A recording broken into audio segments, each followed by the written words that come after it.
আশপাশে অনেক রেস্টুরেন্ট আছে। রেস্টুরেন্ট থাকার কারণে রেস্টুরেন্টের সাইড দিয়ে গেলে সাধারণত সুস্বাদু খাবার তো খাইতেই মন চায়।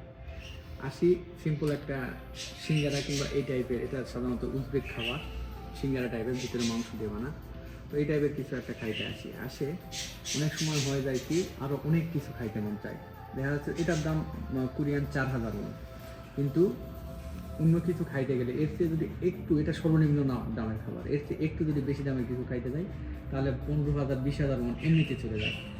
কিন্তু 15,000 ওয়ান হইলে 1 কেজি গরুর গোস্ত হবে, কিংবা যে কোনো কিছু আমি রান্না করে খাইতে পারি বাসায়। তো এটা সেই সময় মনে হয় না, যখন দেখা যাচ্ছে খাওয়া দাওয়া করতেছি ঠিক সেই সময় মজাই লাগে।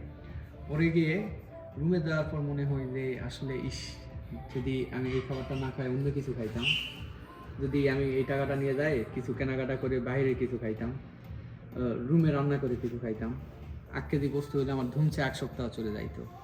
কিংবা এই 15,000 ওয়ান হইলে আমার ধুমছে অন্য কিছু খাওয়া হইতো, কিংবা 1 সপ্তাহ চলে যাইতো, ফলমূল খাওয়া হইতো। তো এইরকম চিন্তা ভাবনা প্রায় হয়। খাইতে আসি সিম্পল একটা কিছু, কিন্তু অনেক কিছু খাওয়া হয়ে যায়। তো এইরকম আমার মনে হয় যে আশা করি সকলেরই হয়, কিছুই করার নেই, মন সবার আগে। তো আমার মতো সবারই হয়তো বা হয়, এই জন্য আর কি ভিডিওটা শেয়ার করলাম আর কি, ভিডিও করে। সকলেই ভালো থাকবেন, আর টাকা চিন্তা না করে বেশি বেশি খাওয়া দাওয়া করবেন। ধন্যবাদ।